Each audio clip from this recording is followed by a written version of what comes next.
Assalamualaikum warahmatullahi wabarakatuh. Jadi pada kesempatan kali ini kami dari kelompok 6 akan mempresentasikan materi geografi yang berjudul Letusan Gunung Tambora.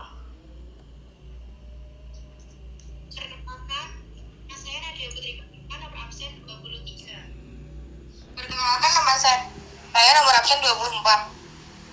Perkenalkan, saya Paula Kristian Tias, absen 25. Perkenalkan, saya Pusparida Ningtyas, absen 26. Kami mendapatkan alamat IP. Berikut merupakan daftar isi tentang materi yang akan kita presentasikan. A. Sejarah Gunung Tambora. Dengan menggunakan teknik penanggalan radiokarbon, dinyatakan bahwa Gunung Tambora telah meletus 3 kali sebelum letusan tahun 1815. Tetapi besarnya letusan tidak diketahui. Perkiraan tanggal letusannya ialah tahun 3910 sebelum Masehi, kurang lebih 200 tahun, 3050 sebelum Masehi, dan 740, kurang lebih 150 tahun. Ketiga letusan tersebut memiliki karakteristik letusan yang sama. Masing-masing letusan memiliki letusan di lubang utama, tetapi terdapat pengecualian untuk letusan ketiga. Pada letusan ketiga tidak terdapat aliran piroklastik. Pada tahun 1812, Gunung Tambora menjadi lebih aktif. Dengan puncak letusannya terjadi pada bulan April tahun 1815. Besar letusan ini masuk ke dalam skala 7 Volcanic Explosivity Index atau VEI dengan jumlah semburan tefrit sebesar 1,6 kali 1011 meter kubik. Karakteristik letusannya termasuk letusan di lubang utama, aliran piroklastik, korban jiwa, kerusakan tanah dan lahan, tsunami, dan runtuhnya kaldera. Letusan ketiga ini memengaruhi iklim global dalam waktu yang lama.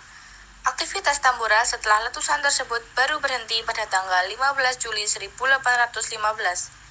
Aktivitas selanjutnya kemudian terjadi pada bulan Agustus tahun 1819 dengan adanya letusan-letusan kecil dengan api dan bunyi gemuruh disertai gempa susulan yang dianggap sebagai bagian dari letusan tahun 1815. Letusan ini masuk dalam skala kedua pada skala VEI. Sekitar tahun 1880, kurang lebih 30 tahun, Tambora kembali meletus tetapi hanya di dalam kaldera. Letusan ini membuat aliran lava kecil dan ekstrusi kubah lava yang kemudian membentuk kawah baru bernama Doro Api Toi di dalam kaldera. Gunung Tambora masih berstatus aktif. Kubah lava kecil dan aliran lava masih terjadi pada lantai kaldera pada abad ke-19 dan abad ke-20. Letusan terakhir terjadi pada tahun 1967 yang disertai dengan gempa dan terukur pada skala 0 VEI yang berarti letusan terjadi tanpa disertai dengan ledakan.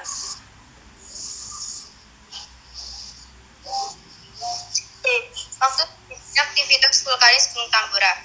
Waktu terjadi aktivitas vulkanis gunung berapi ini berpuncak pada letusan bulan April tahun 1915 yang mencapai skala 7 VEI. Letusan tersebut menjadi letusan vulkanis terbesar sejak letusan pada tahun 1900. Halo. C. Letak terjadinya aktivitas vulkanis Gunung Tambora.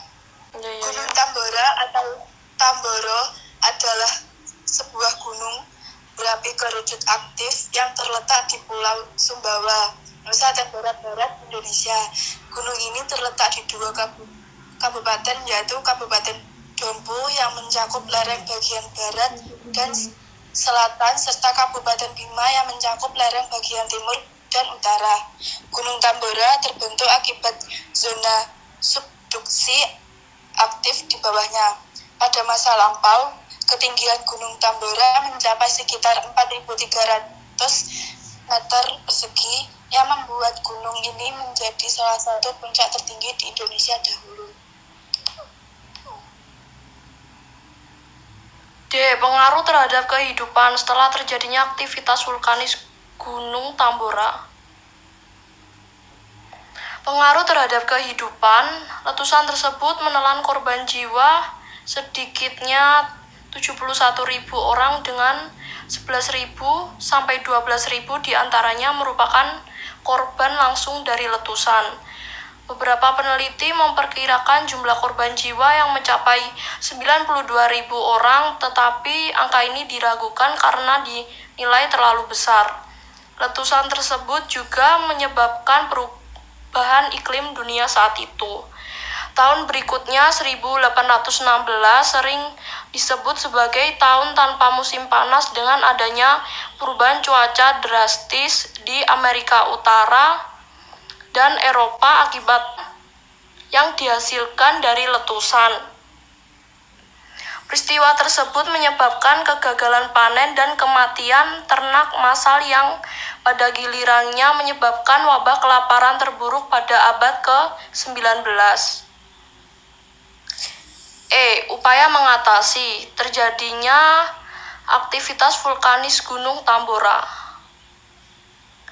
Upaya mengatasi sebuah letusan gunung berapi sebesar letusan Tambora tahun 1815 akan menyebabkan kematian yang lebih besar, sehingga aktivitas vulkanik di Indonesia terus diamati, termasuk Gunung Tambora.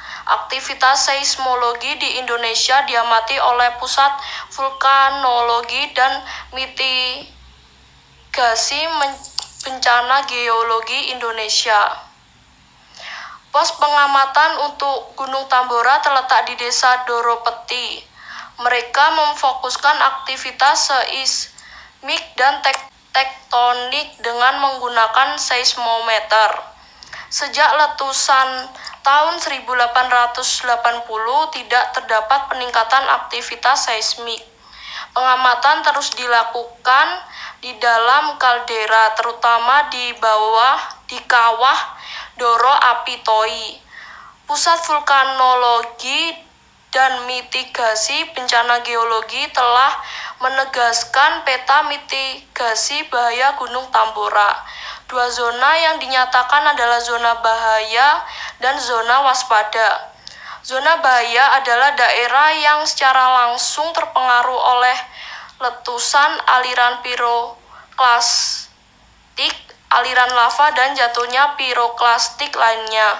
Daerah ini termasuk kaldera dan sekelilingnya, meliputi daerah seluas 58,7 km persegi.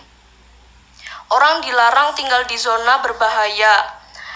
Zona waspada termasuk daerah yang mungkin dapat secara langsung terpengaruh oleh letusan, aliran Pasanggerahan, Doropeti, Rao, Labuan Kenanga, Gubu, Ponda, Kawidana, Toi, dan Hodo.